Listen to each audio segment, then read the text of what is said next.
overlooking the Mohawk River and the Erie Railroad, which was definitely in existence then. Cranesville had a steam engine stopped, watering stop. So I don't think it was particularly bucolic for a millionaire to build his mansion there. But he built our house, which you can't really see from here, but it was a tenant farmhouse. And so that occupation was more feeding the household, the mansion, and the hay barn with things for the animals. So yeah, but I think mainly, well, to go back to the beginning of Europeans in this area, as the kiosk says, Philip Grote bought the land. He paid both the Dutch and the Native Americans. It wasn't taking any chances, but then he died on a trip up to see the property, crossing the Mohawk River on ice, and fell into the water and drowned. And then his kids eventually got a mill going. It was the first grist mill in this area. And so that was taking grains from farmers that had already established, and this was in 1730. The name Crane's Hollow came from David Crane, who had a roadhouse between my driveway and Route 5. I'm not sure which house it was. I'm thinking that there's a house on the other side of the creek. There's a little bridge going across, and I'm thinking that's where it was. So it was, Crane's Hollow was named for David Crane, the tavern owner.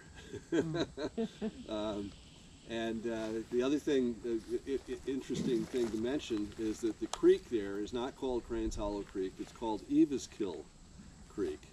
And as I'm sure all of you know, kill is the Dutch word for stream. Right. So there's a lot of kills in the area, the Hudson Valley and up here. But this was actually named after Eva von Alstein, who was captured and scalped by the Mohawks in, I think it was 1750, which is just a reminder that even the grist mill started in 1730, and that happened somewhere along. Eva von Alstein, a woman? Yes, yes, and the Alsteins, von Alsteins, a well-known family name up in Canajoharie area. In fact, there's the Van Alstein house, historic house up there. And I don't know much about the family, but apparently she was traveling from Johnstown to Schenectady when she was captured. So, you know, this place had a lot of interesting history, but I think it was mainly agriculture. It became mainly dairy. When we first started coming up here in the 70s, there were still a lot of dairy farms around. They have mainly gone. The town of Amsterdam is pretty much 98% residential in where the farms were. So that has gone. Now it's more of a commuting place down to Schenectady or Albany. Yeah. Okay, so do you think we got enough people here? Yep. Yeah. Sky, quick question. Okay, if you get caught in the photograph? Sure. Okay. Flips everybody off. Do you know anything about the rock around here, the geology? I do. There's a lot of limestone on the other side of the river. Yeah, so the geology here, the bedrock is all dolostone, which is a type of limestone. It happens to be rich in magnesium, manganese, and that's one of the prerequisites for gentian. They like that kind of, and also wet territory. So the dolostone is 800 to 1,600 feet down. I wasn't planning, it would be a detour off the main trail, but there's a number of places where limestone pavement comes to the surface. It's not very far down. The other thing about the dolostone is that it's easily, well, for a rock, it's easily soluble. It dissolves pretty quickly, so if it's exposed to the weather, it shows the weathering pretty quickly. And it also fractures horizontally and vertically, so there's a lot of places where water can get into the bedrock. And in fact, our household supply of water is 325 feet down in a crack in the limestone, dolostone, that has water in it. So, and then of course there's also the glacial geology that has been carried down from Canada and the Adirondacks. Right. You'll see in the stone walls both the flat stone and the dolostone that was mined on the property, as well as the erratics from the glacier. So that's a little bit on the geology. I guess I'll leave it at that. Yeah, good. But before I went and did a conservation easement on the property, I decided I wanted to do that, but then I said, well, what am I protecting? And so I started networking with botanists and geologists and naturalists of all natures, and learned a lot about what's on the property. As the kiosk says, there's over 300 vascular plants have been identified on the property, over 100 bird species, and that answered my question. What am I protecting? So, okay. Should we take off? And I want to get to the gentian around 11 because apart from its being biannual, we talked about this a little bit, it's biannual, it's an interesting plant, it's beautiful. But it's very fickle. It does not open its bloom. The blooms open every day and close up every afternoon, but they won't do that on a cloudy day or a rainy day. And yeah, that's, I'll tell you more about the flower, but I want to get there about 11 to see them and see if we can get back by noon. Is that about the right time? Mhm. Okay. I'm not sure that we'll make it all the way around. Depends how much botanizing we do. And talking. So, okay, is everybody ready? Let's Yep. take a hike. That'll be some good photography. Okay.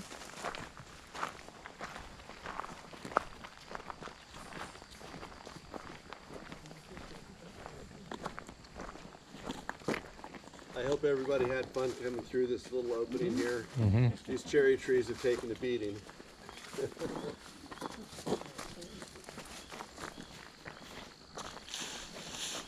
I didn't mention we're leaving it. This is Loving Mama Farm. If any of you have gone to the Schenectady Green Market, Loving Mama Farm is there. It's an organic, regenerative farm. They grow 200 different kinds of vegetables and 100 different kinds of flowers and sell them in Schenectady and Troy, Del Mar, Saratoga, 5 markets. That's what's going on over there. It's my son and daughter-in-law, by the way. Okay, come on up.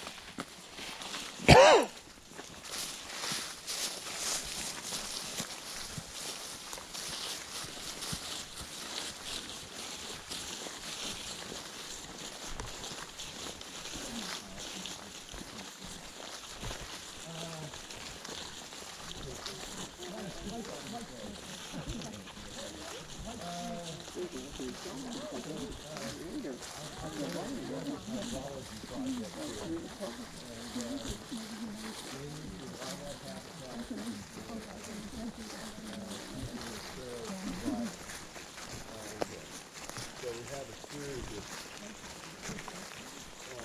anywhere from a real pond to a pothole. And since the farm came, the pond we used for swimming is also irrigation water. And above that, there's a wetland, constructed wetland, and that has a drain on it, so I can let water out of it and into the swimming pond to irrigate the field. And one of the reasons the stream isn't running very much is that we haven't had any rain. No. But the other reason is that we're using the water to a greater degree than we used to, and it doesn't get down here until the rains come this fall.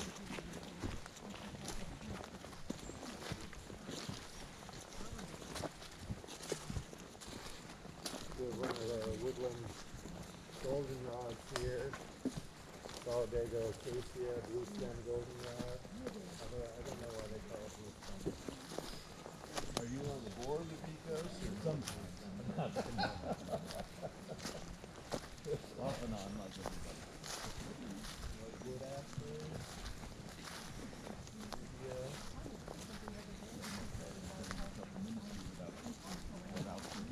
Right. That's a good place to be.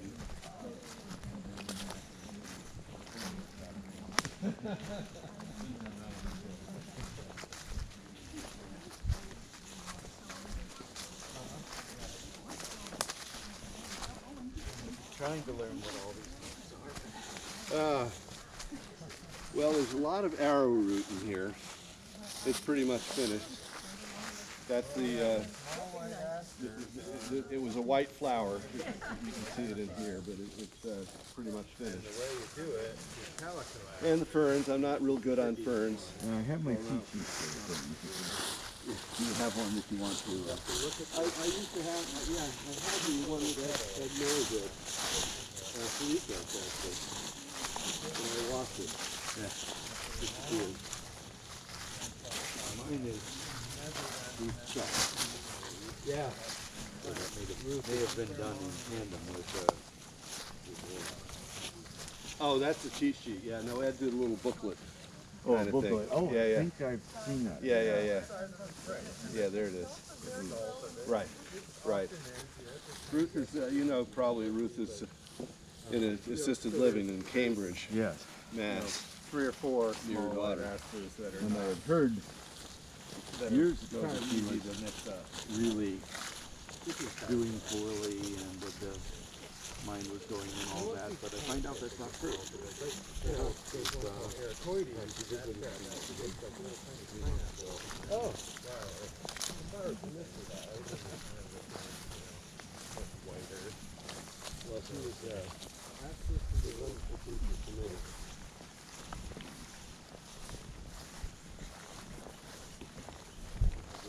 Latum here, manifold aster, lanceweed. Which aster did you just identify? This one is lanceolatum, the panicled aster, Panicled aster. Okay. lance-leaved aster, Another one? Great. and then the little one that we saw is the calico aster. Uh-huh. That's You mean this? 2 I've seen so far. That's still lanceolatum. They're pretty big, tall plants. They're falling over, but for an overall gestalt, they have these lance-shaped leaves, small, tall, larger flowers, generally pretty tall and kind of otherwise just white aster. We're lucky to have a botanist with us. Well, Um, they're botany. He could probably identify all of the 8 asters that are on the property Only 8? and 8 different goldenrods as well. Goldenrod. Goldenrods are tough, aren't they?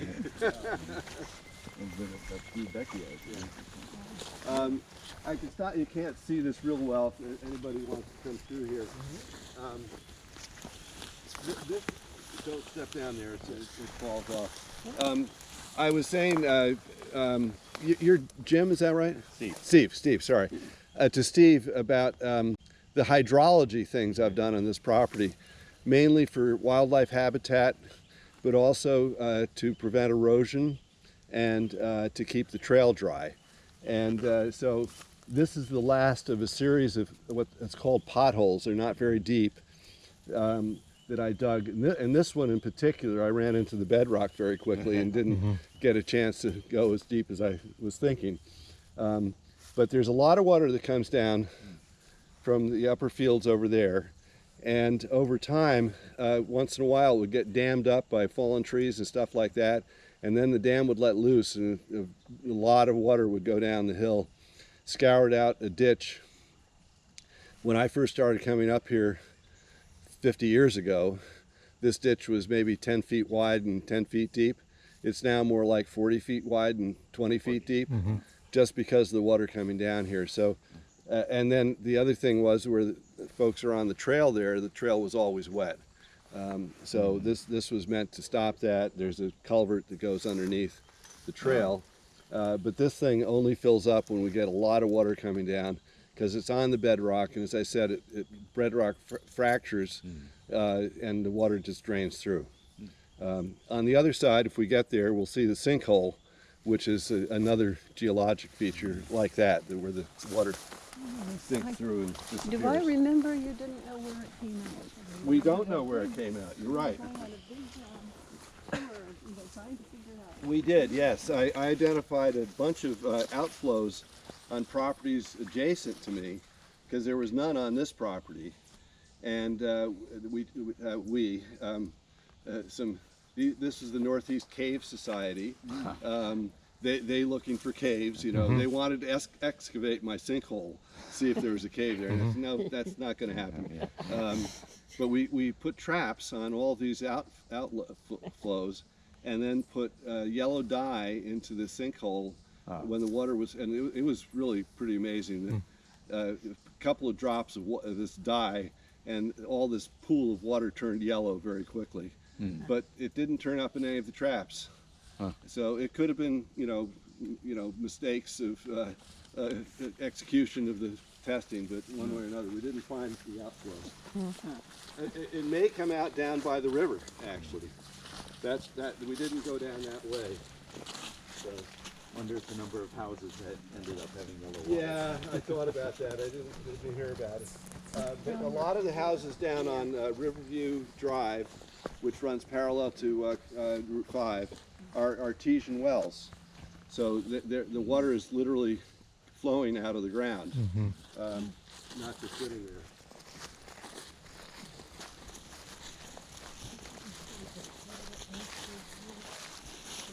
So you senior drinking? How many glasses? Oh yeah, 2 months. That's at Woodlawn, because last week they were attacked. And it alarmed me that some of the Thursday naturalists reported to each other about a month ago that they were seeing the Jensen's movement by Thatcher. Moving. Oh, okay. By Thatcher. Yeah. Oh, God. That's not a good sign. Like Jensen walked there at the end.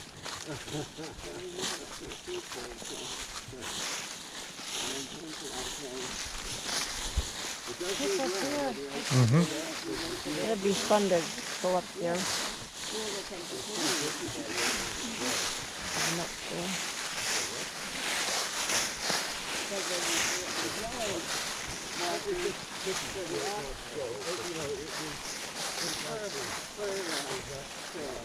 Stay on trail. But we didn't go all the way around it. We just went to the instructions.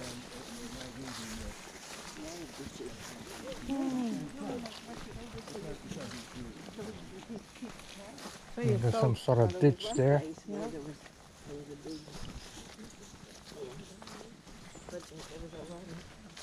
So I'm glad you sold the bike, but you think you recovered your costs you put into it? No, I didn't.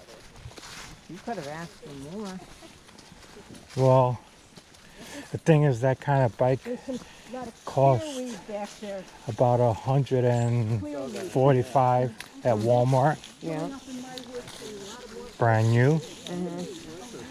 So unless a person knows what it is that you put into it, you're not going to get that amount back. No, not entirely. You know, because like the rims cost, I think I paid like $40 each. So that's $80 just on rims. Handlebar, I think it was like about $30. I think it was. No, and then besides labor, so at least I got one bike less that I have to worry about where it is and what's going on.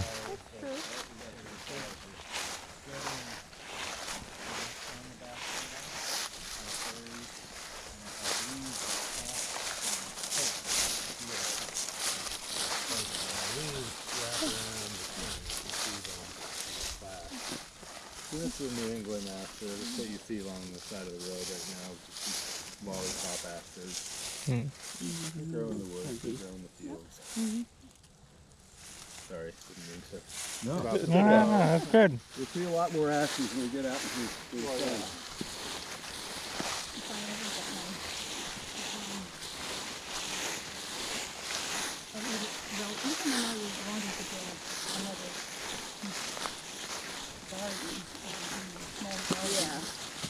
So for those of you who've been here before, you remember the bench that I have here to see the view over the Mohawk Valley.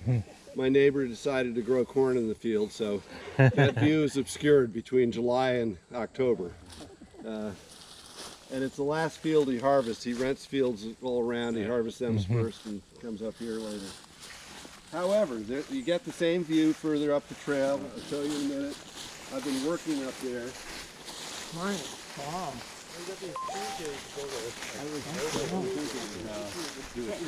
Yeah, well, But then the state might not. I was going to say that's right, exactly.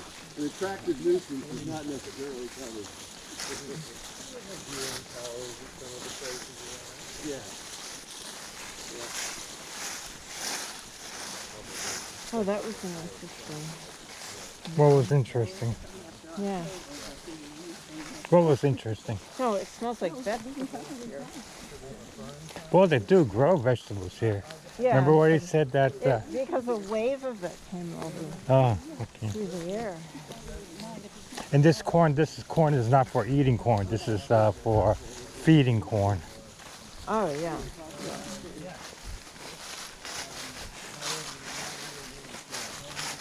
For cattle. So this looks like we're on top of some sort of plateau area up here.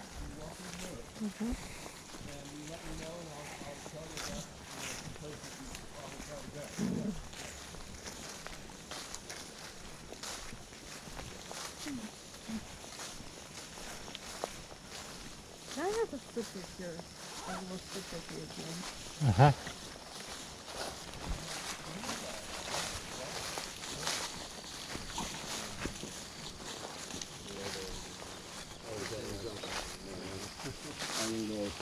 Yes, exactly. Out of date already. And you're telling that from the New England.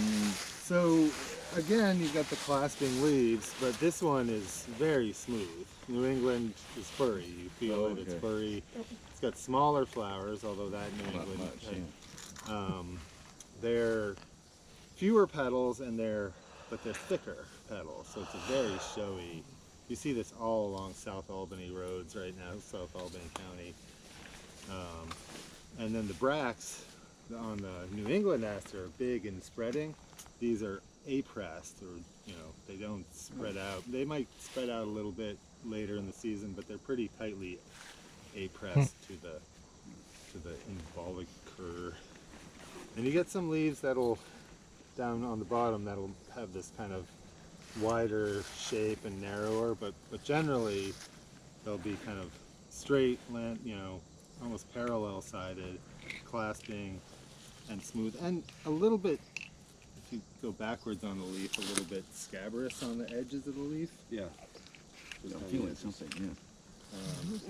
And that's what again? Smooth blue aster. Smooth. And also this color is pretty indicative. That's some sort of a mustard or a clover. It's a clover, probably a non-native field invader. The three leaves here look like.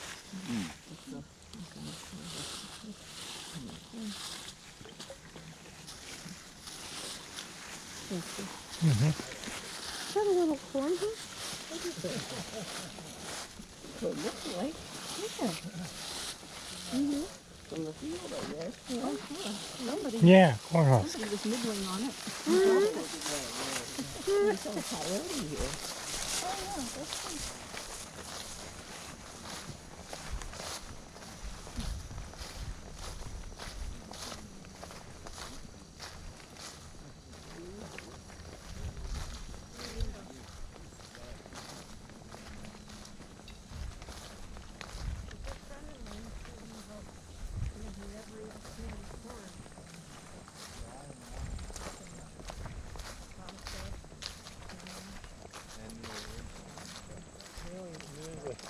Pretty much happy. Pretty much anywhere, right? Yeah. Dry ditch, sure. Wet ditch, whatever. In the woods, okay. In the field, yep.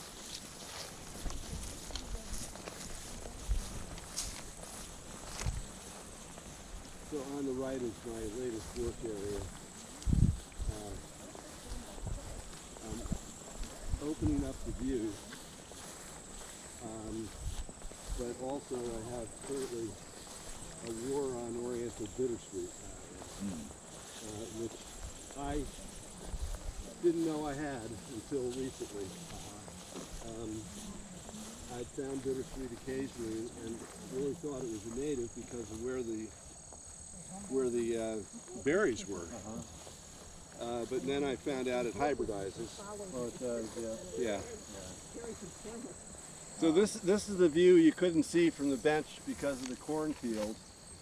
But that's the other side of the Mohawk Valley. It is also the site of a 90 megawatt solar farm. Although probably people haven't seen it yet, but they might see it now. I've pointed it out. There's one array to the left and one array all the way to the right and up above. And needless to say, there was a lot of controversy about this, mainly visual or political. And my position was, this is part of my view, but it's not going to really change the view. When you get a long view like that, and there's something, it always changes. It's been changing for 50 years for me. And we definitely need the renewable energy. We got some turkey vultures circling us. Keep moving. The other selfish reason that I'm doing this work is that we built an addition on the house. You can see the top of our house there with the solar panels on the roof. And we have an upstairs deck that we look out directly at this. And so I've cleared some, and when I say cleared, mostly it's dead ash trees. People probably know the ash trees are dying from the emerald ash borer. And then the other thing is buckthorn, which is an invasive species, and Tartarian honeysuckle, another invasive non-native species. So that's mostly what I'm taking out of these fence lines. If it's a nice tree that I like there's a maple tree there, it stays. But anyway, so you know, it's trying to open up the view for everybody that's walking on the trail. And up on this side is that work area over there is the Oriental bittersweet that I've been painstakingly killing. It's the right habitat for American bittersweet. I found some similar kind of place across the river. Yeah. Do they look alike? They do, yeah. What are they doing where Bly Road comes up to Route 5? The berries are terminal. The trees that American bittersweet and axillary. I think there's some development going on Very here. bigger. I don't know. Yeah. I noticed that. The Oriental is They're working on it. American. They're larger and more red. But yeah. So while we're standing here, if you look back at the roof of the house, to the right of that, you see an antenna. It's a little hard to see, but if you gaze at it long enough, you'll see it. That antenna is monitoring migratory birds that are tagged with an RFID chip. And you know what an RFID chip because they're on your credit cards, those little rectangles on the front of the credit card. And any bird that's been tagged passes within 20 kilometers of this site, which is over 15 miles, will get picked up and recorded and put into a database. I wish I could tell you about recent sightings, but the database is designed by and for scientists, and it's pretty inscrutable to people like me to find the data for Strawberry Fields antenna. But I have looked at it in the past, and the two favorites are, one was I think it was a Blackburnian warbler tagged in Colombia, South America, and flew over here a month later. And then a Tennessee warbler tagged in eastern Ohio, southeastern Ohio, that flew over here a week later. So these birds really travel. Yeah. Wow. Not to mention the butterflies. And I was going to say, that's what I was thinking. yeah, some scientists are also tagging butterflies. None of them. That can't be easy. Well, these things are awfully small and light, you know, and it's like a backpack kind of thing. But I don't know how they get it over the wings. You're right. Are the geese on the move yet? I don't know. Some geese just live here. Well, I know that. A lot of geese just live No, I there. haven't seen a lot of these. So we've got ericoides here, some Pheotrichum ericoides or aster. This one has these little, it almost up close, if you have a hand lens, it's great, but they look like little pineapples underneath the flower. They're recurved bracts, very small, very bushy, very dense. So yeah, pass it around. And these tiny little leaves, tiny little bracts, that's just, it's so classic ericoides. It's an easy small white aster to identify. And what's the common name? The heath aster. Heath aster. Right, Ericoides, Ericaceae, the heath family. I see. So it's a heathy looking plant, I guess, a heather. Right. So we're up to 4 asters already, right? At least, probably more. No, there's 4 just right here. I think. That's rugosa, I think. Yeah, rough stem. Heath aster. Has certain characteristics. That's a shrub. It's Do you know this one? probably dogwood, right? Yeah. No, I don't think so, but I might. It does look distinctive, so maybe Yeah, it I does. can remember that one. Okay.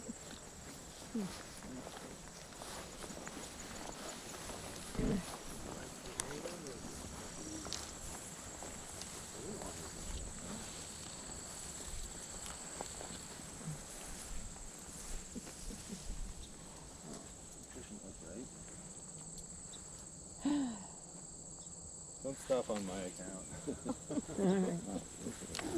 I think this might actually be Pheotrichum firma.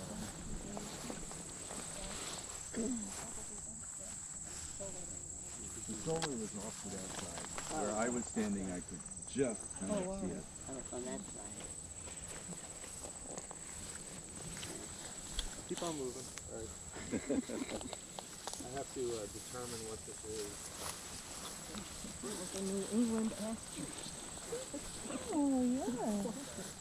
Oh, and they're being pollinated. What? Oh, yeah, bees. Yeah, they pollinated them. Yeah.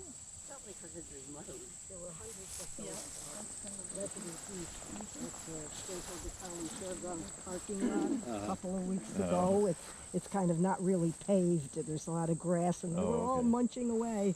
But they weren't migrating. I think it's probably a good time to make an admission to all of you that strawberry fields is a managed habitat. It's not. It is natural, but it is also managed. This field and the next one are managed for early succession, and I mow a third of the field every year. Okay. If I wasn't doing that for the last 20 years, you wouldn't see anything right now except brush. I mean, that's fun to see, I guess, but it sort of obscures your longer vision. And of course, there wouldn't be nearly as many asters and goldenrods and other things in here. Yep. Yeah.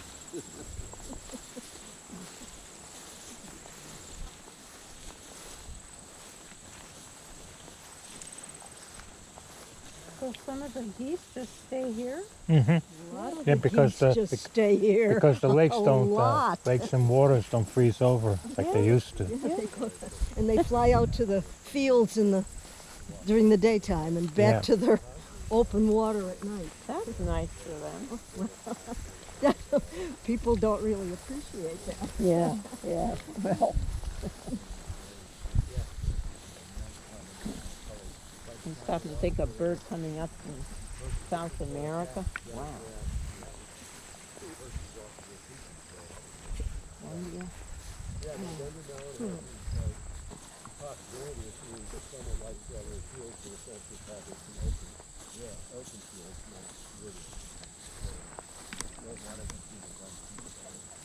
Well, it's an effort.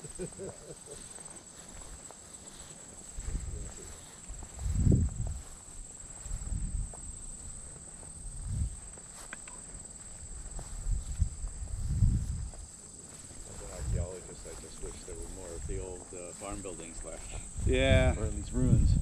yeah. I like ruins. Yes. You know the noses down in near Canterbury, big nose, little nose? No. Truman? No. In the Mohawk Valley. No. This on both sides of the Mohawk River, there are cliffs like this down to the basically to the river. On top of the Little Nose, there's a cave, and the cave has both. What's the? Oh boy, I'm going to blip on it. Well, it has a chert. That's the main thing. Which a chert is a type of flint, and it was worked by Native Americans. And there were a bunch of stone piles in the woods up there, and I got well, not an archaeologist. I'm not sure what he was, from the State Museum, and he said, "Oh, those are work piles for chert." And so they would all of them were in the woods, but on a rise.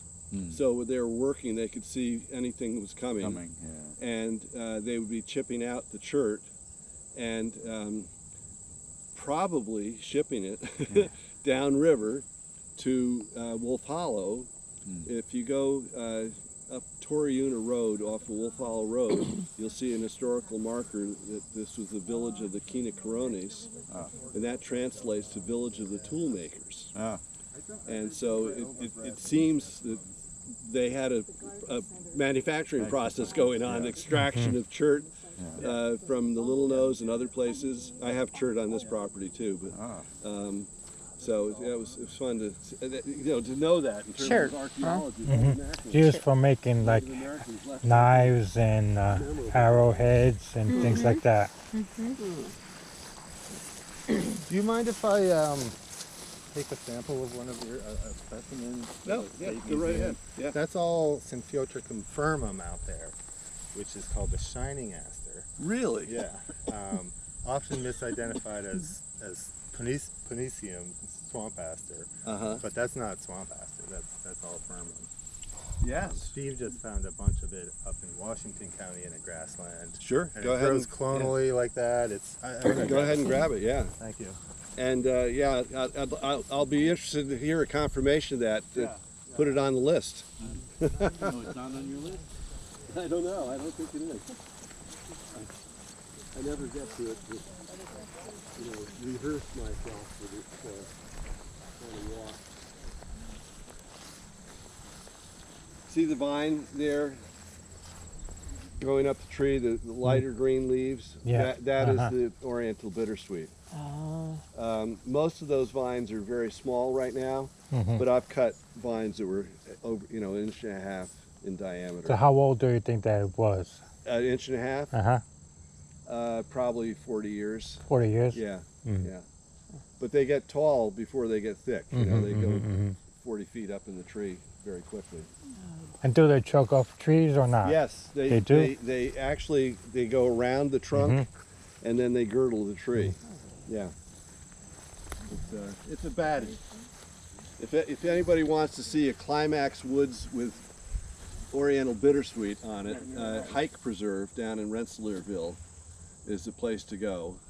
And these trees are just festooned with these vines, and it's really sad, actually. From Albany to Troy and look along the highway. Well, yes, they're all over the place. I now know. Yeah.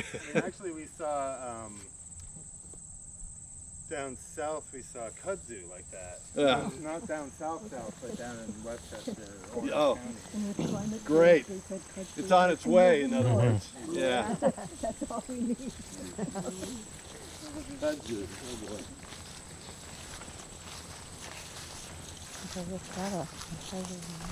So this gives you an idea of what I do in my spare time. I haven't finished the cleanup yet.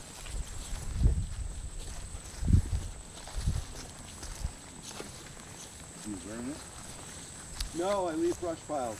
It's for, all sorts of little critters living in it.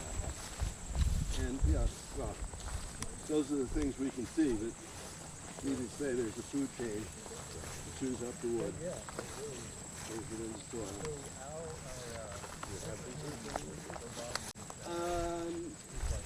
That way, two properties to the east, There's a big beaver complex. I haven't been over there, private property. I haven't been over there for a while. It was causing trouble on Robb Road, flooding, so I'm not sure if they're still there. There's an area that we're going to pass through for a while. It's definitely a beaver meadow. There had to be beaver there in the past, but they outstripped their food supply.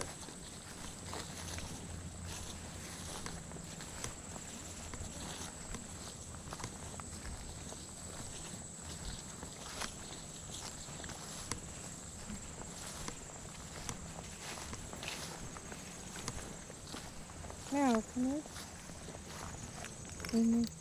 Am I what? will you please remove the phone from the backpack? Yeah, this is not on the list for the I county. don't know, write me a check for $1 million. Can you do that? Not that it'd be any good. Here we have another act. Got plenty of monopoly money. You want any of that? Sure. Called the all act. No, I want the real estate. Pelosum.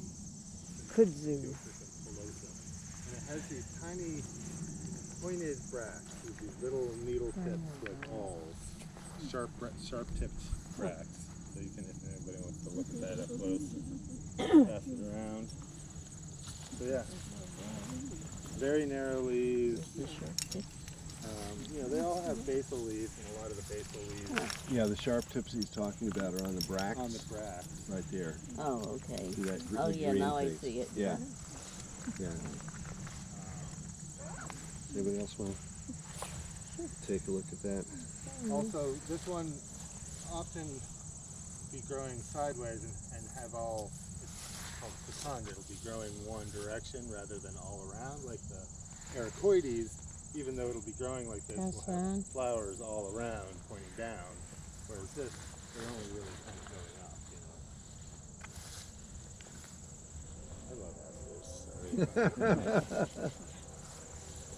asters. I'm really excited about that I'm one. excited about Yeah. this. It's not even on the list for the county. And I maybe think it's partly because it's underreported, you know, and Weirier just kind of made the determination that it's a separate species.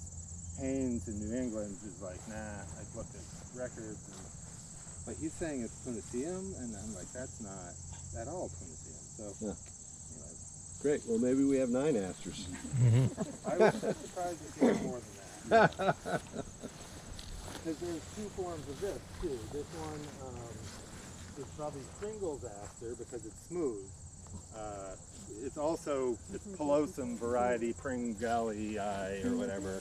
Pringle's is smooth, and the regular Pelosum, besides all aster, is called hairy oldfield aster. Right. So it's a hairy one generally, but not always. So.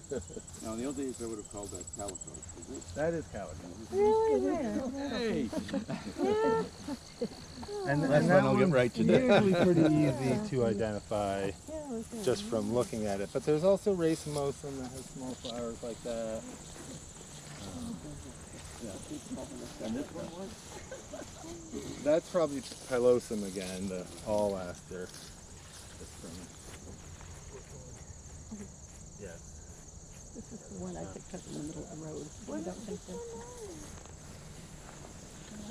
It's wonderful how some of these how beautiful some of these flowers, wildflowers are in areas where they're mowed.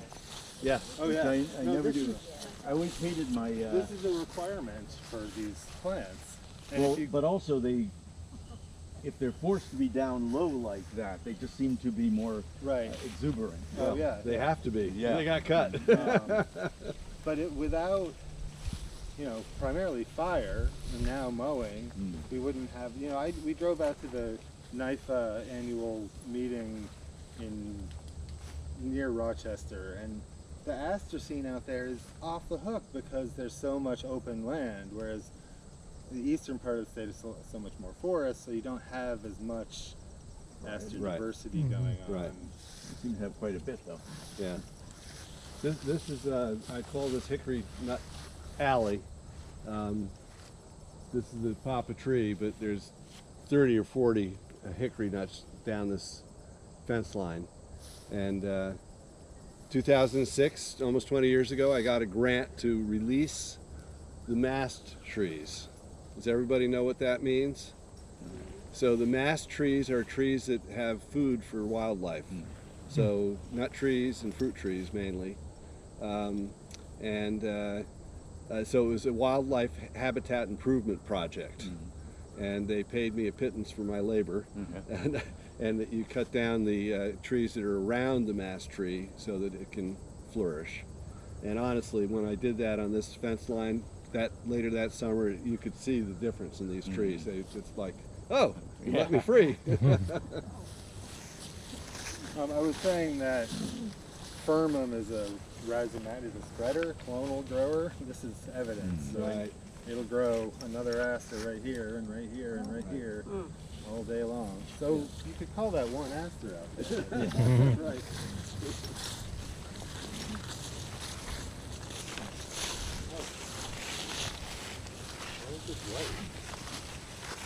So this is our cordifolium, or it used to be something else. The blue wood aster. It's for some reason not blue. Ever or just that? No, that one. Supposed to be.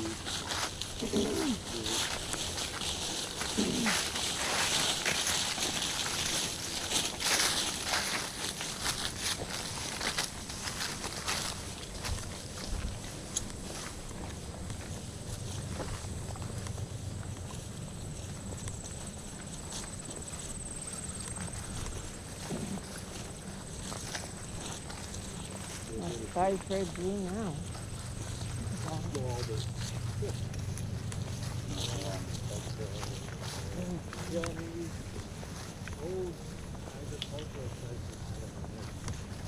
Fog's going to go.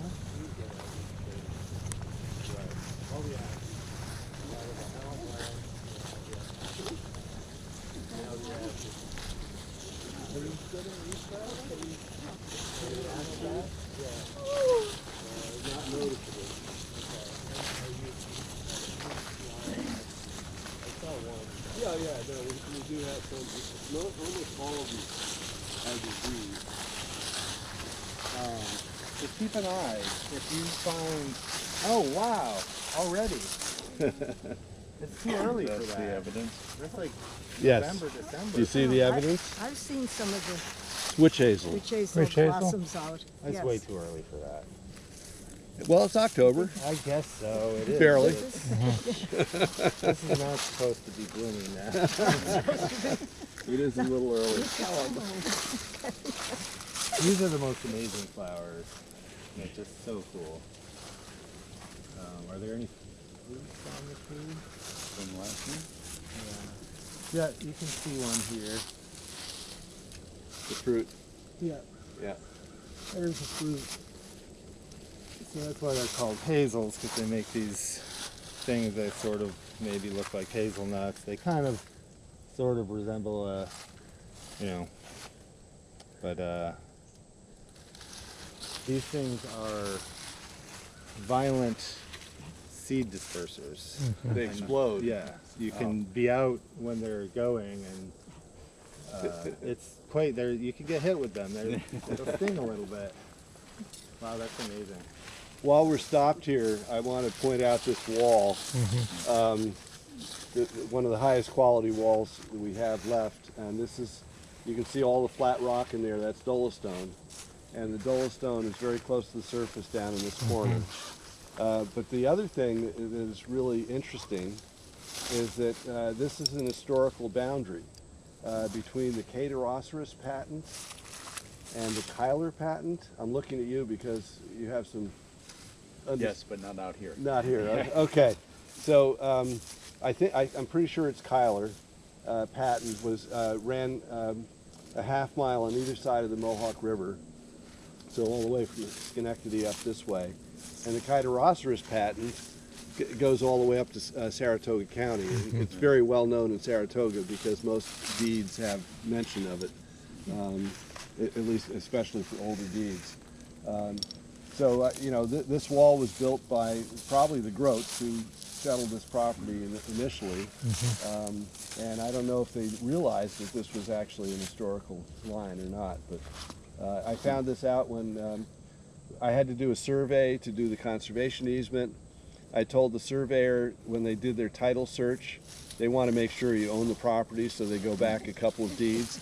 I asked them to go back as far as they could, and I got back this pile of papers and old maps and stuff, one of which showed that this was an historical boundary.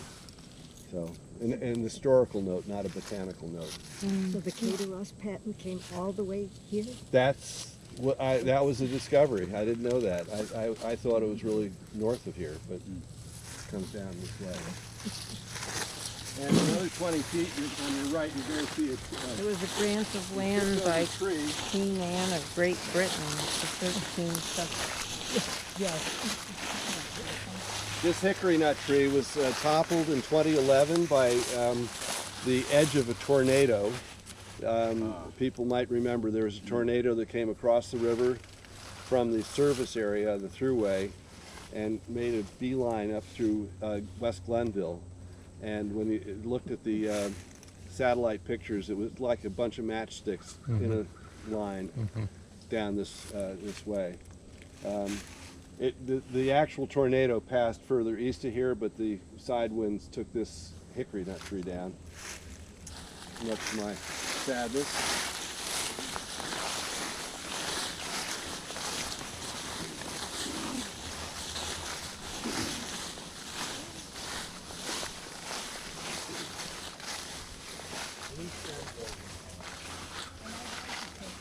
Is that growing out of a fallen tree? The roots of a fallen tree? You know, I'm not sure. It looks like a root ball, Yeah. but it looks like it probably fell that way. And my neighbor maintains a little trail there, so he probably cut it up and took it away. Okay.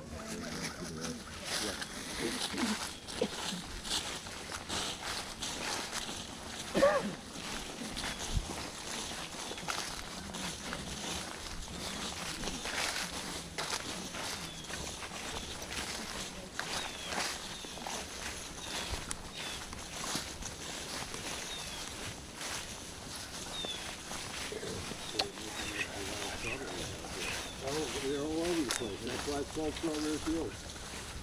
It's not simply about John Lennon. No, not at all.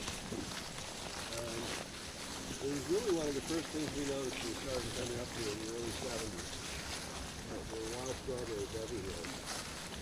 And it's a lot. Did they use it for snake bites or something? That's a good question. That's often the root of the common name. Whether it works or not. Right. I know it's poisonous, particularly. No, it hasn't been particularly. But it's still, you know, there's acorns. I haven't seen any on this trip yet, but squirrels go up and chew off the ends of branches that have nuts on them, and then, you know, harvest the nuts on the floor. Whereas with hickory nuts, they harvest them up, and they chop off the nut, drop it down to the ground, and then go down and clean it off. And yeah, I've watched this. You know, I've been working in the woods. It's a lot of fun. And they're so smart. You know, they have different methods for each nut. Oh, I've gotten hit with dropping hickory nuts. No, it's a red squirrel. And on top of that, the red squirrel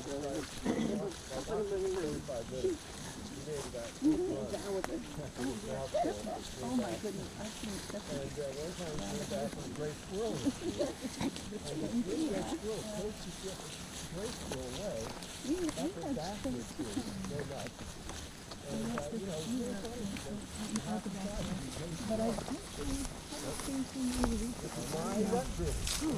But there are, you know, we're in town, so there are cats. Well, there's even a bobcat, isn't there? There's a bobcat at Five Rivers. It's a picture of it with a dead squirrel in his lap. What's this? Five Rivers.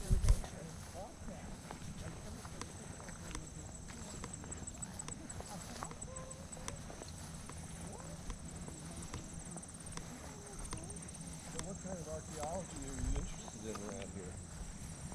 Well, my work was in Europe. Oh, I see.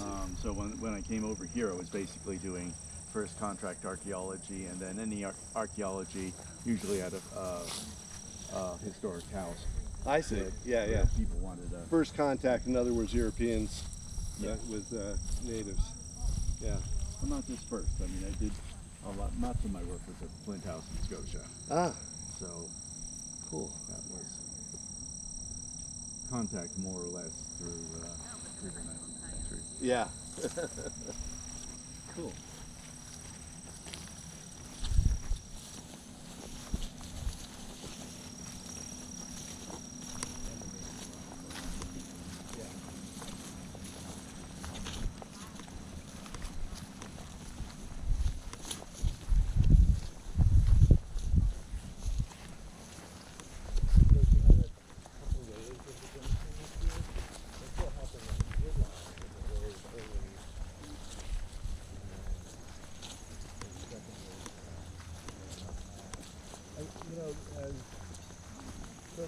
The plant blooms from the top down, and each bloom will open and close daily through 10 to 14 days. So when you say wave, I'm thinking about each plant has a wave. But some plants, emerge a little later. So yeah, we're kind of looking at the later emerging ones. Right. Woodlawn. These are all colored things. I love catching a little bug on there. Free rider.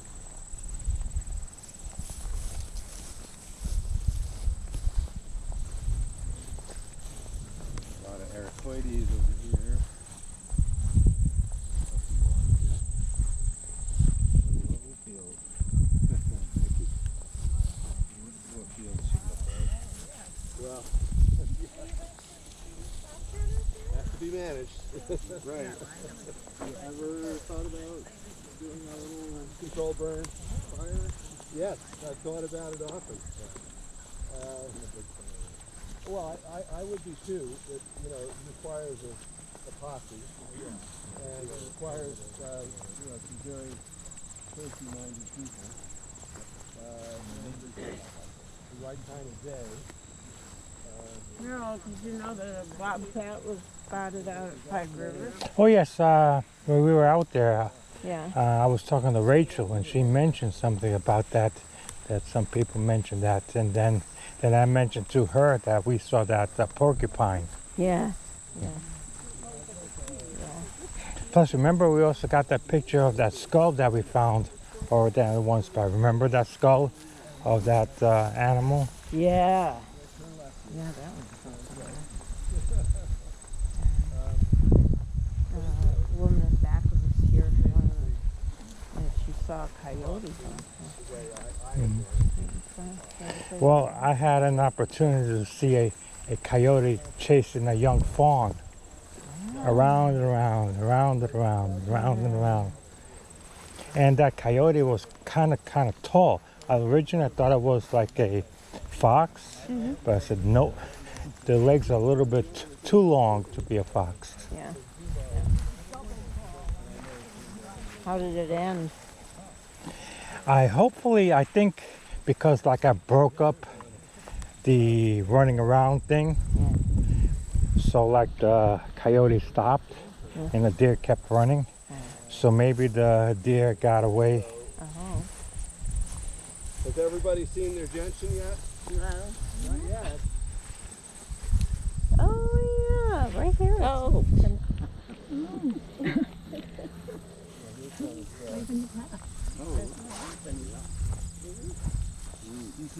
It's opening. So I mentioned it's a gentian. It's 11. Is it 11? Okay, good. I've never seen, it's a biannual plant. The first year, all it does is send up a rosette, which is leaves that are at the ground, no stalk. I've never seen it. I've looked many times, but I've never seen it. So I don't know what it looks like. That when the plant comes up, and I think it doesn't, the stalk doesn't actually emerge until sometime in July, maybe even a little later. On September 2nd, I saw my first plants not blooming. They bloom from the top down. So these two here are going to seed right now. They're never going to open again. These also look like they won't open. This one is even further along, and I'll just pick one to show you what's inside. Is a seed capsule, which is right here. You can see this is the stamen.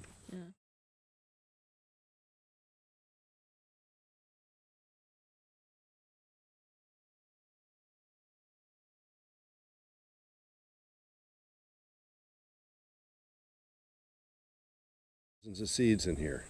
And I mentioned the deer earlier before we took off.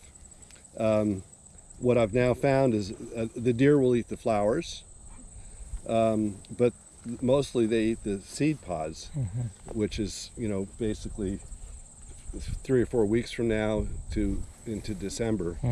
And then this is a deer bed. This was a deer bed. I know that because I've startled deer when I'm mowing, and they jump out of the field here. And so what they're doing is they're coming up here, laying down, pooping in the ground, and planting fertilized gentian seed. Very kind of them. All these asters around, why would they bother with the gentians? You know, the asters are like their favorite food. Well, I don't know, but they definitely eat them, and I think I've seen enough of this process to believe it. So that is not a great example. If we walk around, we'll see more. And they're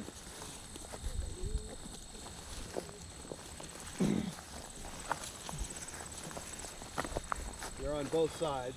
Yeah. And, you know, what happens is when I'm mowing, I'm always looking at what's in front of me, of course, but also what's on the side of me that I haven't mowed yet. And that's when I saw all these blue flowers and said, oh, and then I sort of mowed around the perimeter of where I could see the flowers and have a new site to show off to people like you.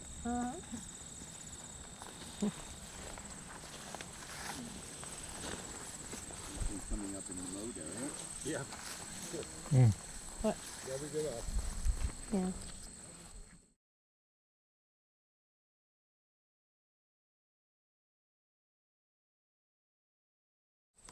What a color. Yeah. Variety. Yeah.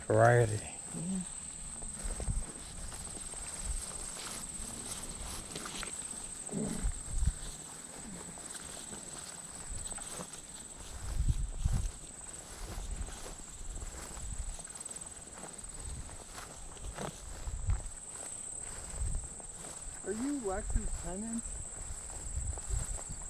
Do you live on Grand Street? Huh? Do you live in Albany? Yes. On Grand Street? Yeah. You're Lexus tenant. Yes. Okay.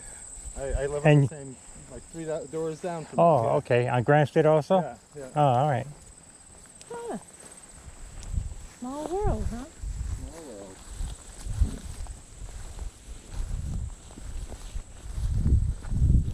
Maybe someone on a bicycle or something. Wow. Oh yeah.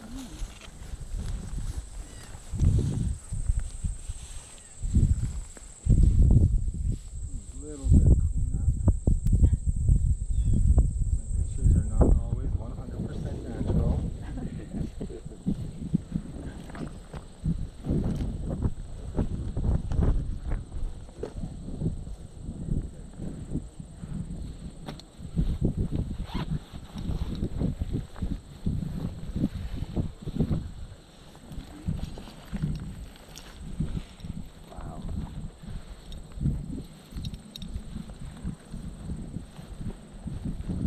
Love how quiet it got. Yeah. Well, so while we're standing here.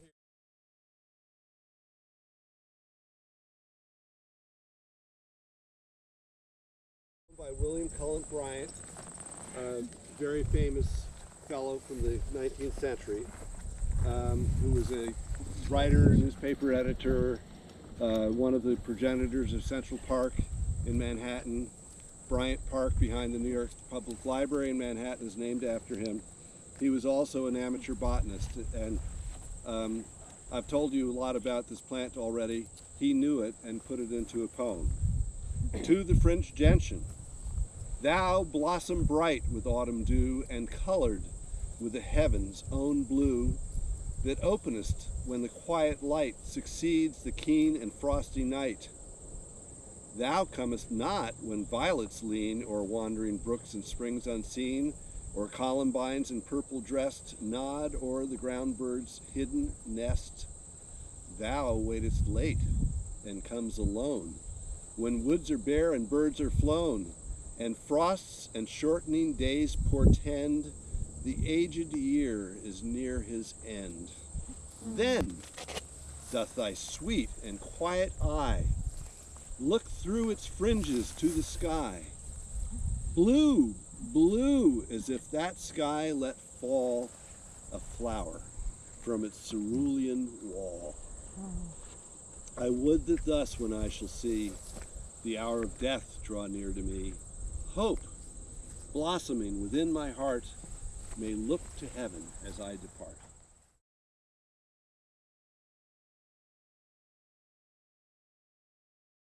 You've all looked at the flower on the ground. You've noticed the fringe.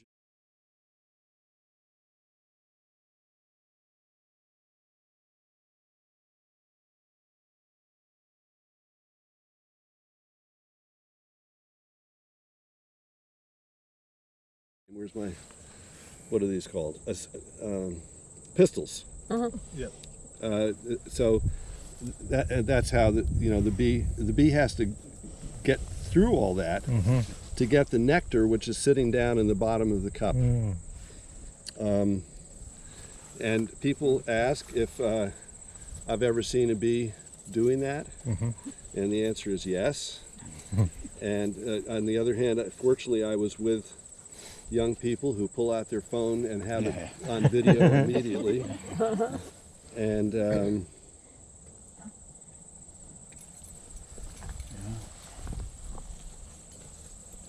Oh, wow. They go deep inside.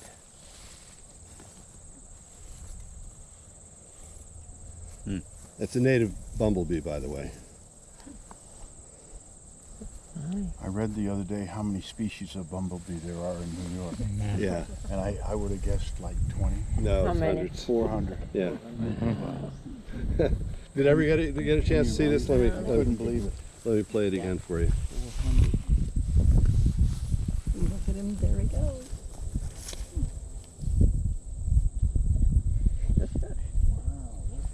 Isn't that something? It seems too big to get in there.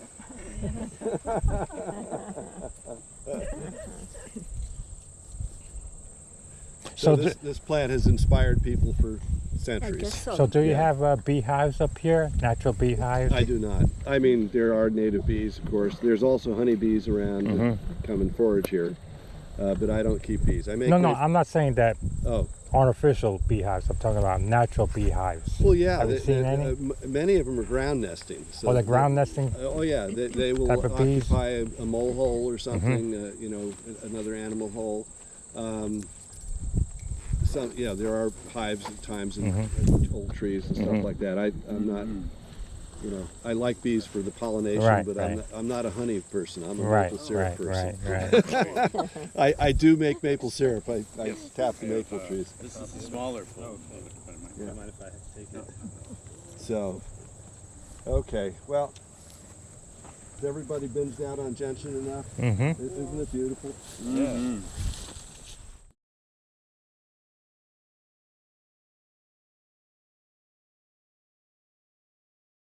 3 feet tall, and have 50 to 60 blooms on them.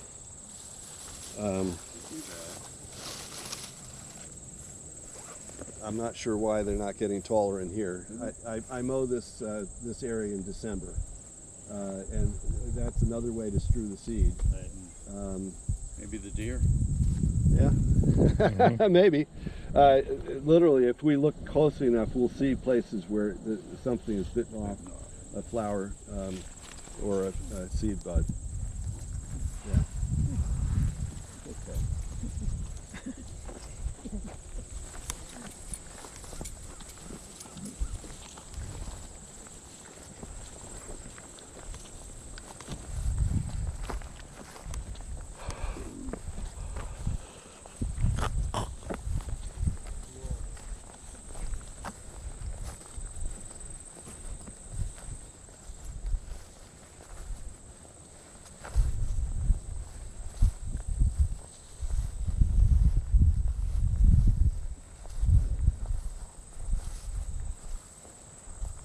So you have to mow this every year to get this what this is now? Yeah, so I mow the field a third of it every year. Oh, a third of it every year? This place here, I mow it every year because Every of the year? tension. Yeah. Oh, okay. It takes 5 minutes. It takes longer to get here than it does to mow. Right, to mow itself. Right. I mean, I have a big mower. You know, it's, Yeah, it's yeah. a tractor. Look at all the dogwood. Yep. Lots of dogwood. Does it bloom at that height? No, it needs a little more elevation.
Only in my garden. And they don't ever open up, they stay. They stay closed, but bees still force their way in. They get in there. I'm stopping here to show you one more goldenrod, except that it's not golden. It's silver rod. And this is it here.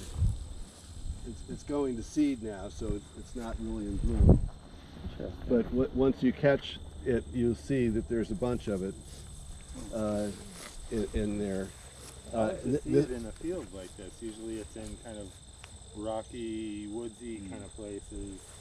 Well, I can't explain it. This is the only place I've ever seen it, and but it's here every year, and it's obviously going to seed now. But it's pretty.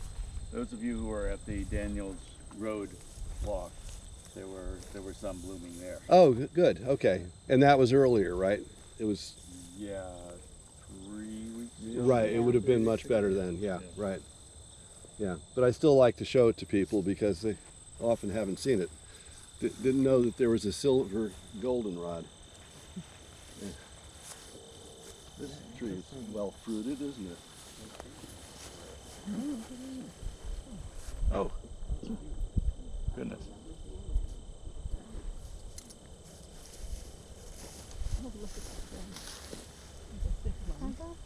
I'd say crabapple. Some sort of malice, for sure.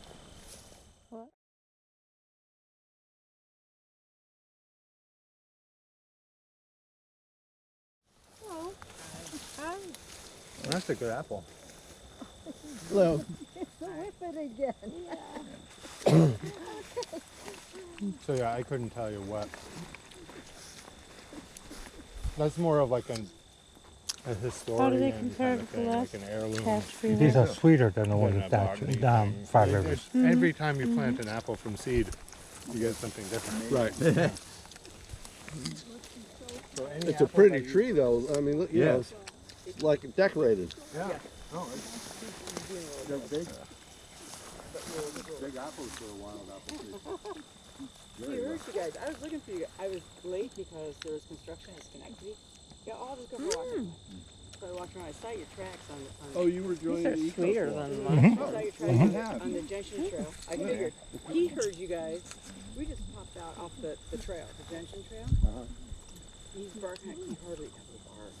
It's like I'm hoping it's a bear. No. Did you see Jensen along the trail? Okay, good. You see a little sign back there. That's another place to see the Jensen. Oh.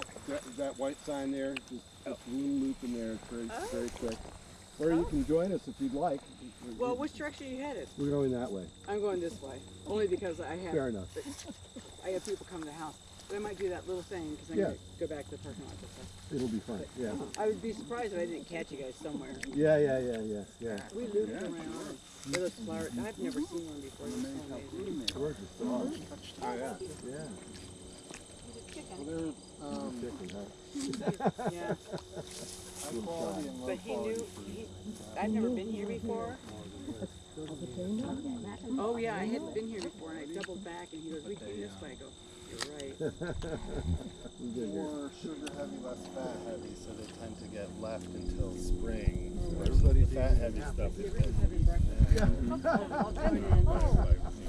So if you see a fruit that's all gone now, it's probably a high quality fruit, and that just refers to the fat content. So apples, I think, right on the lower end, which means they're more carb, which means they're great for spring, it's wake up juice. so to be a rare flower in New York State, there has to be only less than 5 instances of occurrence in the state. But there is not a easy climb, and that's what habitat So some of these people, they probably told you this. I walked with last week. It was in the pine belt. Yeah. Totally different. Right. In the sand. Well, almost directly in the I sand. know. It's hard to understand. Because I thought, I'm walking through, I go, and then I look over and go, oh. And then there were like literally dozens and dozens and dozens. It's like, And didn't they say they planted some? Did oh, they, that I don't did know. they plant seeds or what did they Oh, do do? they? Steve, do you know? Now this is They the said they. gentian or the lupin. Oh, We it were talking was about the lupin. gentian. Lupin, Okay. I believe, the yes. lupin they They planted. did Okay, plant it wasn't lupin. gentian. I know that much. All right. I don't remember what you said about the gentian. Yes. But I think so because a lot of the area that we walk around at Woodlawn was forested. And they cut down the trees and even had to dig into the dunes and then But not where rebuild the them in order to gentians get are. out the... What's That that? area where the gentians are has been undisturbed for a long time. Ah, There was no forest there. That was just Ah, kind of, yeah. okay.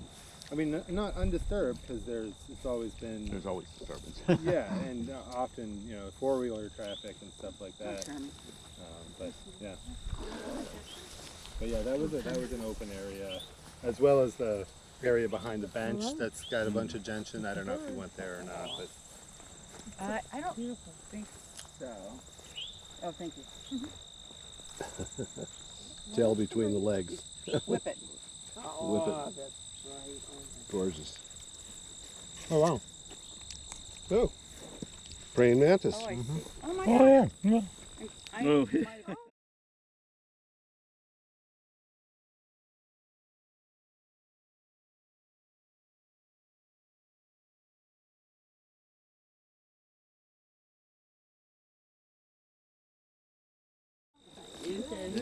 Nice seeing you. Bye-bye. Okay, don't step on the mantis here. No. See him? Yeah. Yeah, yeah. Yeah, he blended in well. And I saw a walking stick. across the path, not too, even just last weekend. And I haven't seen one of those for a while.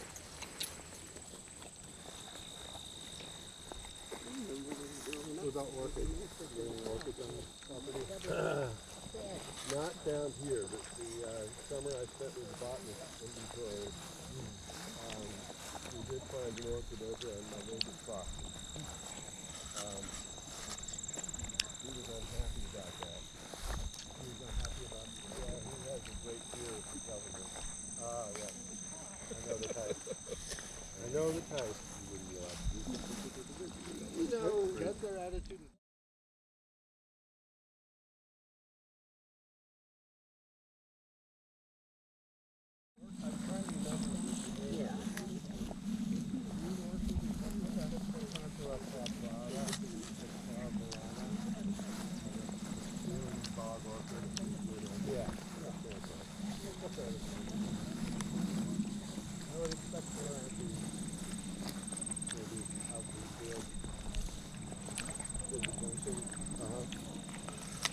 I find them a lot in the power line.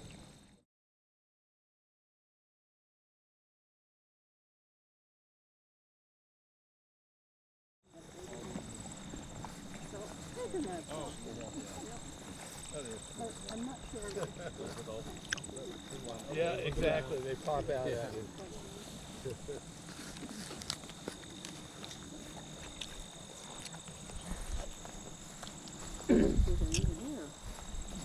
One thing that has impressed me is I had the native evening primrose moving to my property at one point, and I thought, oh, this is cool. And I let them grow, and they're ugly. They're this Well, they're ugly because all the stuff dies below. Yeah, there's this ugly woody they stalk. have and their then the moments, flowers are though, just- Steve. You know. Well, but the thing is, I've noticed places where they get cut down. yes, And then they grow back, and they're these beautiful little things about a foot yeah, high. right. Yeah. Yeah. Wow. That's right. And then you don't see all that dead stuff. Yeah. It's too close to the ground. But now they're disappeared, so I can't practice it. Well, I let them grow in my backyard garden actually this year. They're too big to bother pulling out. Massive root under. Yes, exactly. So I put this bench out Sorry, with a beautiful what was your name view of the again? Mohawk Sky. Valley. Sky. Okay, years okay, ago. now I know. If someone guess mentioned what? Sky, I said, okay, that's you. Yeah, I've worked in your Yeah. I'm probably going to move that bench to someplace more fitting. It's looking like a hill anyway. Nice snack. Mm-hmm.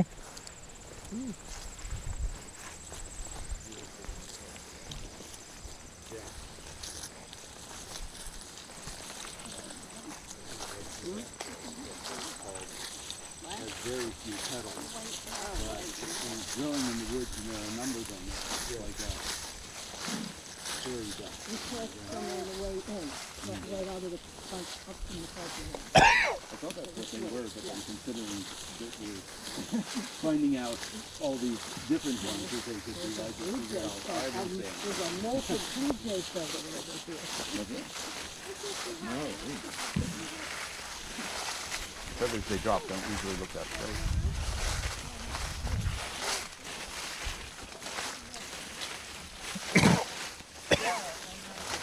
There's a mullen.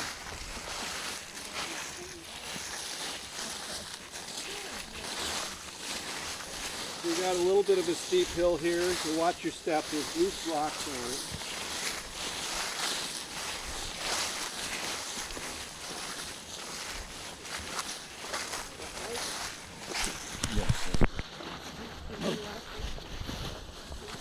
Go down. Chipping sparrow, I think.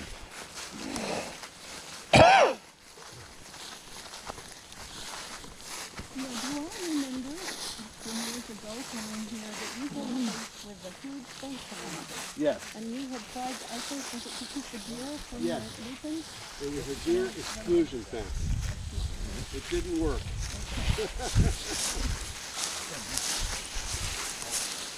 There's included everything but the deer. Well, not only that, a deer got trapped in there, and a neighbor reported it, and the ENCON police came up here, very unhappy with me. Oh. And you know, this deer got in and couldn't figure out how to get out. Probably came in with some adults, and it was a yearling doe. And anyway, the defense didn't really work for me.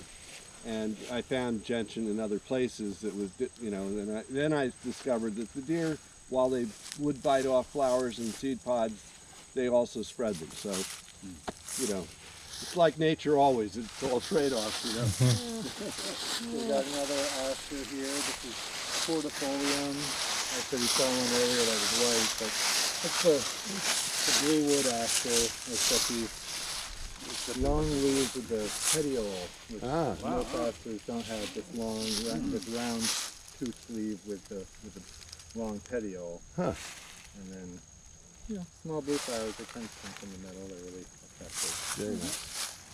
It's a nice garden plant there. So I'm taking you back on the yellow trail here just in the interest of time. It's 11:30. The red trail goes all the way around the back here. And if you went back there, you'll see some more of these potholes that I described when we first started. There's a series of them that comes from the back of the property all the way to the front. All that water is going into a wetland area that has a drain, and then it goes into a pond that we swim in and is used for agriculture irrigation at the farm. So it sounds like you need some beavers to partner with. It's true, but there's, you know, not a lot of their favorite food around. Right. It's the problem. But I'm sure this was a beaver meadow in the day.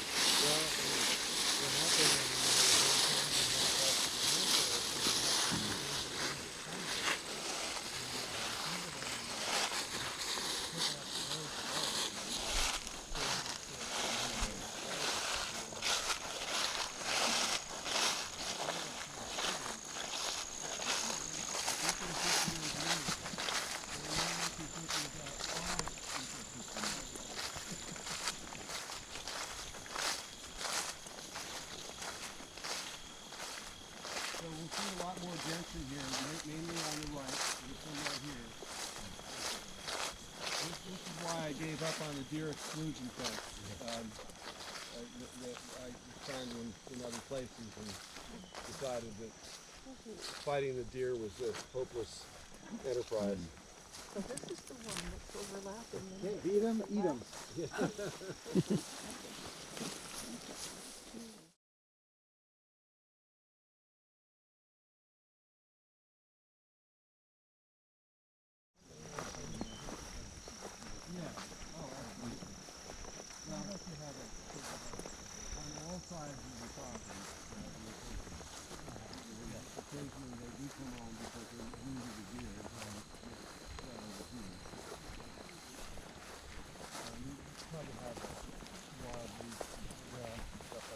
Yeah. All the spring time, bloodroot, about ready, cold beauty, going, meat cohosh.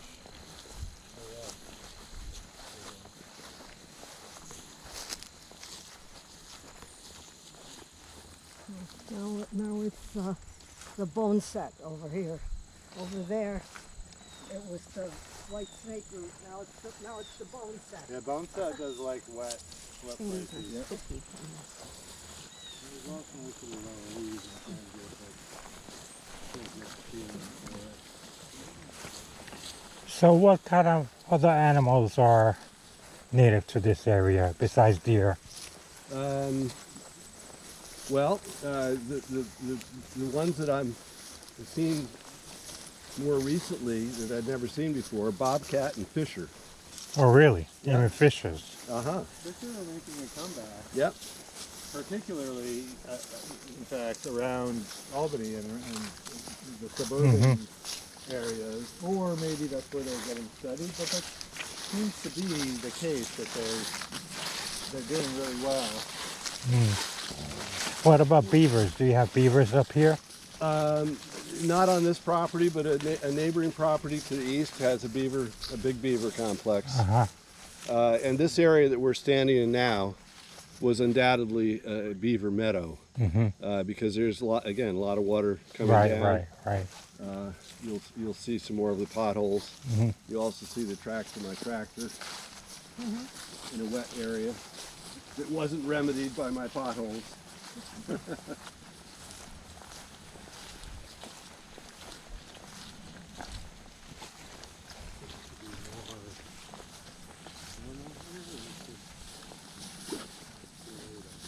The challenge here is the water comes off this hillside, and I guess I got to figure out a way to slope it a little bit better.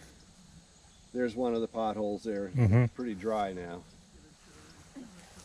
And those are basically just to collect water and let it drain down into the Yeah, so this ground. The area is a very slight slope this way, and it basically is gathering the water off the trail, but not here. So yes, and it's a wildlife thing. I mean, wildlife moves in as soon as the digger moves away. There were frogs in there the next day. Yeah, and over time you'll get a buildup of water plants, stagnant maybe, you know, that kind of stuff. Exactly.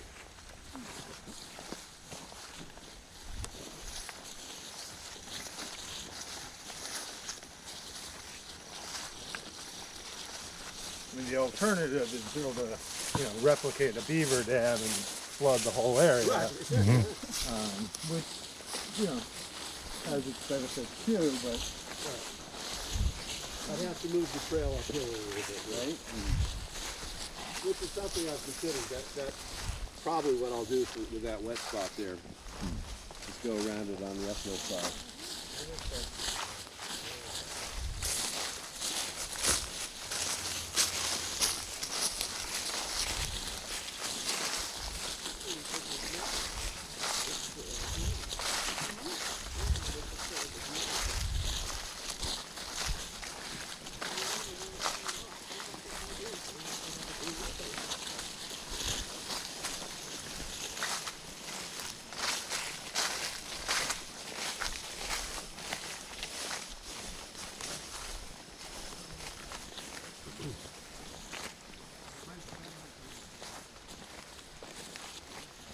So I was asked about the deer exclusion fence. That you can see the fence posts here. That area is where we first discovered the fringed gentian. And so as far as I knew at that time, it was only there. And again, I could see the deer were eating it, and so I tried to fence, and I really never noticed an increase in the gentian back there. And it's a very hard place to manage because it's very wet. So putting a tractor there is messy, let's say. So I gave up on the fence, and eventually I'll get out there and take it down. The fencing is already down, it's just a post. Nature has its way. That's where you saw the little candy originally, over there. Yeah, I think it's where we did. Right in the room where we saw them originally. Yeah. But they don't seem to be tried to make it either. They're close by.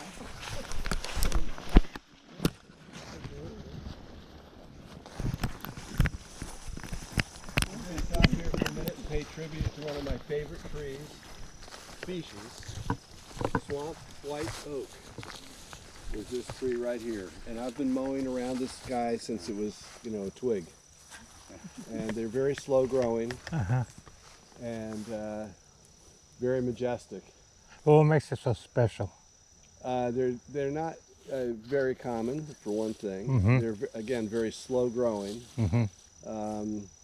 and that's it. They're just pretty. I pretty? like them. Yeah. They're not like very long in age-wise. Oh no, yes, they can live very long. They can? Yeah, 200 years. Something Really? like that, yeah. If things work out for them. In this case. So how come there are no acorns. smaller ones off small, of it? well, again, So they don't always have acorns every year. Uh-huh. So they have their good years and not so good years for acorns.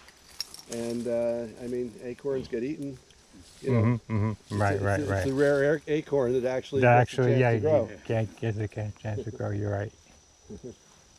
Yeah. So there's bigger ones of this tree, but it's right here on the trail, so I figured point it out. The difference between Panaceum, which is the swamp aster, and Firmum, which is kind of curled up now. This is the swamp aster. Huh. So it's got a much bigger flower. And thin petals. And yeah, pretty thin petals. This has pretty thin petals too, but very spreading, big, chunky bracts compared to these ones, which are spreading, but they're kind of shaggy and not quite so big and chunky. This one is usually, but not always, hairy. This is the trouble with plants. Well, there's the trouble with asters in particular. Just like people, right?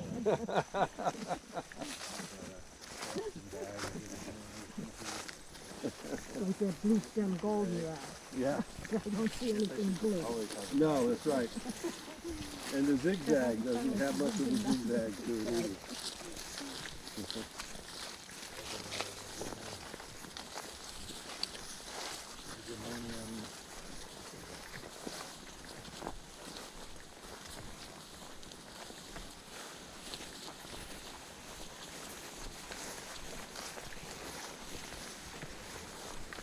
Yeah, we have quite a bit of knowledge about these. Is your field anything related to button or? Well, I was a carpenter. This is in New England, actually.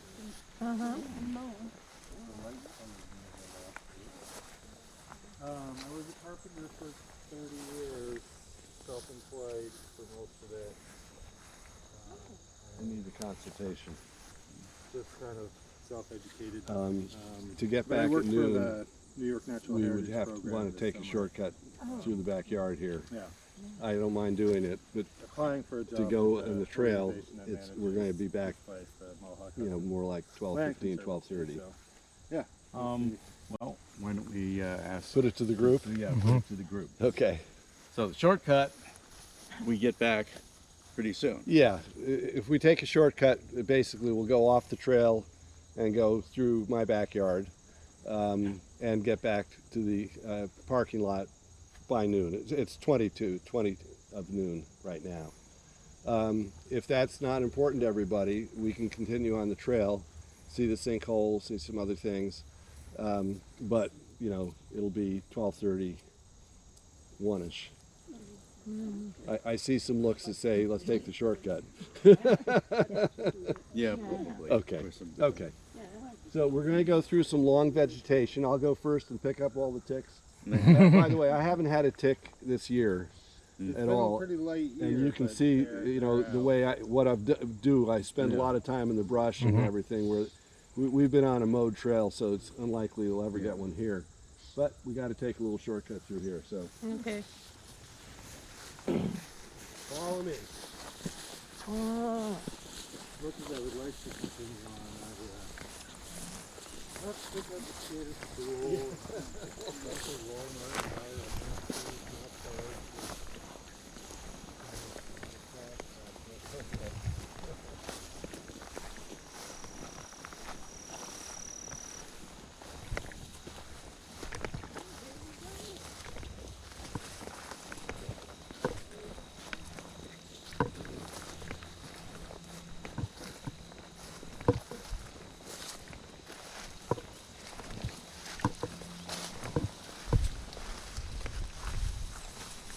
Unfortunately, it's gone now, but this little pool has a carnivorous flower in it called Utricularia. Nice. And a friend of mine decided I needed some native water lilies and brought them from a pond up near Lake Luzerne. And I think in that They came along collection came the Utricularia, Nice. which has got a little yellow flower that sits up above the water. And at the bottom, instead of roots, it has these little sacs. And when it expands the sac, it sucks in water, and any microinvertebrates that were in the water get trapped in that sac and digested. That's how it feeds itself. But it's a pollinating plant as well, so it has a yellow flower that's pollinated. Huh. And then in the wintertime, the whole plant balls up into a little mass and drops down to the bottom, out of the range of the ice, and then comes back up in the summertime. Wow. This little pond exists because that's a long story. I won't bother you. Yeah, we should keep walking. I rented an excavator for a different project. That project didn't work out, and I had time on the excavator. I dug a pond. Yeah.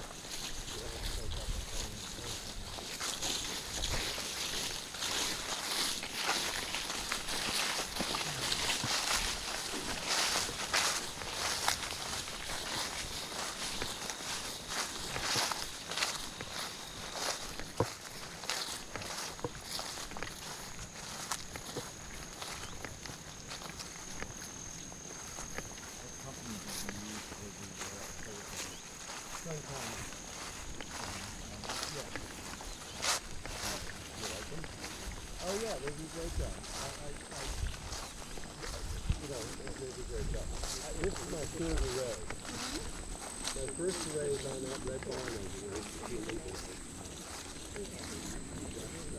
Second array, first array was 2009, second was 2010. That was the American Recovery and Reinvestment Act.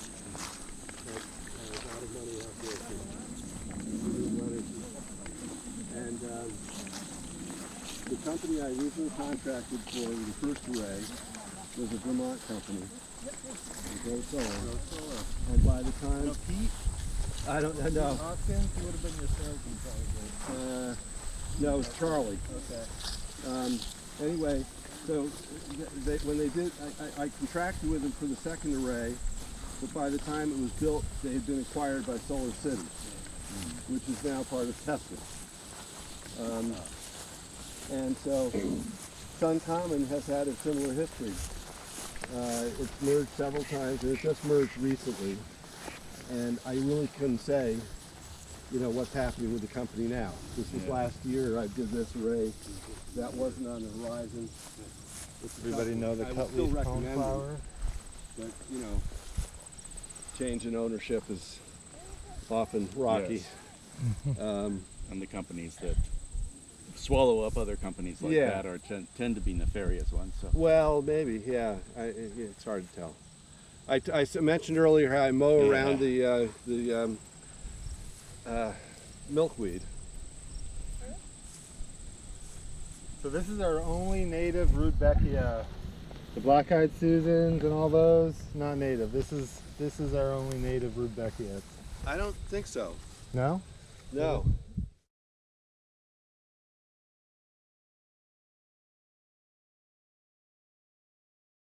Well, maybe if On the dam over here, and I think maybe it's that's spread. it. Yeah. Because I don't The recognize leaf is these very leaves. looks like Rudbeckia, right? Yeah, but it's I think too tall. And now I have these things all over the place. I used to think it was woodland sunflower, and that was there. It's on the other side. Before I planted this Mexican sunflower, which came free with some other seeds. You know how that is. Yeah. You gotta watch the restoration. Right. So this wetland was built as a mitigation project for the lows that was being built on Route 30.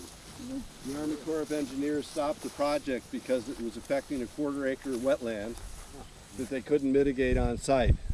And they went out looking for a landowner that they could do a wetland on. And I won the lottery. So they paid for the project and paid me a fee, and I donated that to the Conservancy. And it's a great feature. We're now watching waterfowl through their life cycles. We've had a wood duck family last year. We've had several goose families, mallards. I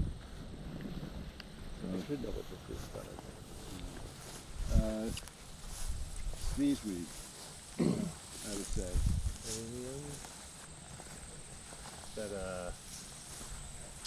really cute ray petals are kind of scalloped on the edges. You see it all along the Hudson. I don't know which one it is. If it's autumnale or there's a few.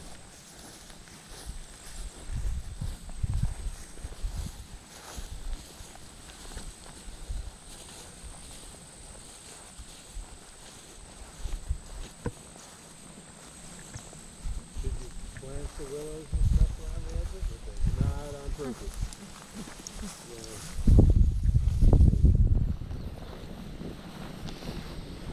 I wish they would give me grip. We're going to go down here. Why are they weeping willows or they just... Well, the truth of it is back in the early 80s, before I discovered native plants like this planted, I bought a couple of weeping willows and planted them in that area. And they didn't really make it, but they made it far enough to spread their seeds. So is this all Jeff lives in both cities, or he has a son and daughter? Mm-hmm. Right. Nice house, huh?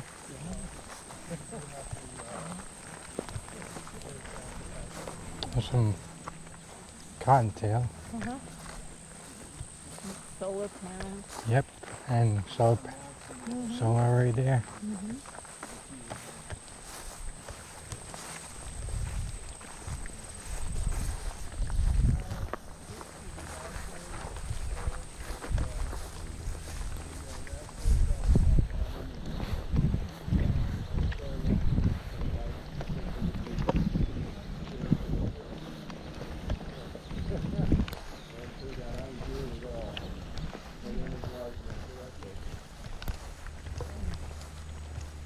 So was this a barn at one time? Pardon me? Was this a barn? Yes, that's the barn foundation. Oh, yeah. It's now a fire pit. Bonfire pit. The silo is a wisteria trellis.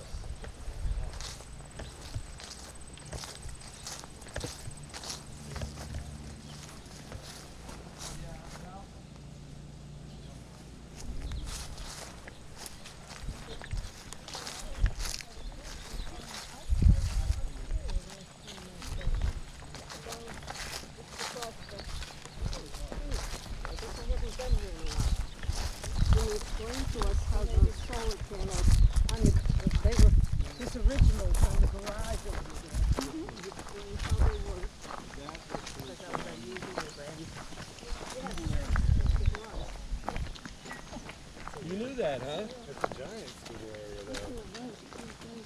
So there's one school area that's historic in New York State, but I found it in the nursery. But before I found it, I found a different school area, and it's hard to tell them apart.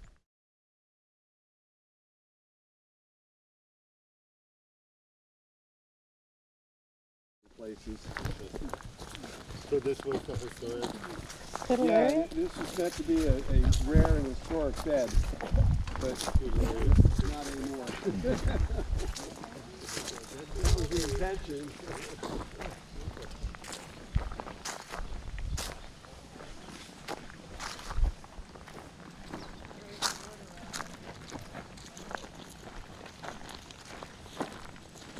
Well, this is where you get a better view from the farm.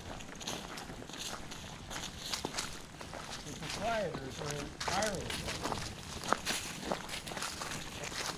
How well they're doing.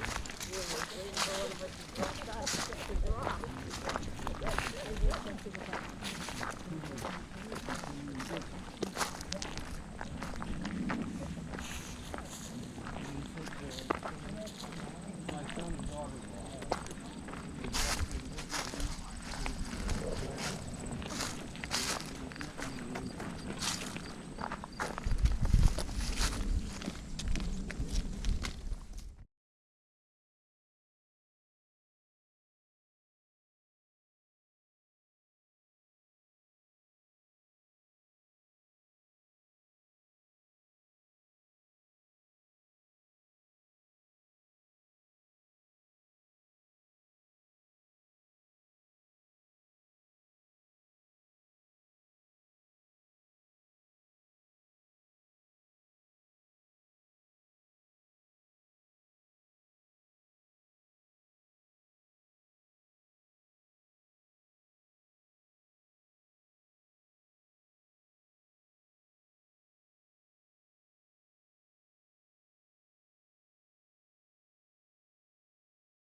This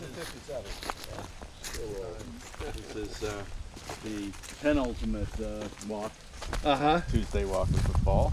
Okay. Next week we have Amy, Oh, pollinator. Beeper? Bee lady? Mackenzie, from DEC and one of her colleagues. They're going to give a tree walk in Central Park. And great. I meant to look up exactly the location where we were meeting, and I forgot. But it's on the website, and anyways, it's right across. I know it's right across from the Rose Garden. Oh, okay. So wherever there's parking right across from the Rose Garden, that's presumably where she's starting us out. There's some neat trees in that park, including the biggest tree of heaven I've ever seen. It's huge. It's really bad. It's the mother of all of the trees that are in Albany that are everywhere. Right, don't they chop this thing down? Yeah. They cut down the biggest linden in the state. It was a state record tree. That thing was 8 feet across on one side. I mean, not a native tree or anything, but it was kind of oblong. But it was literally 8 feet on one side. Cut it recently. Where was that? In Central, or you're going to Central Park. Central Park. Yeah. Right. I'm thinking Washington Park. Yeah. In Albany. Oh, in Albany. Oh, yeah.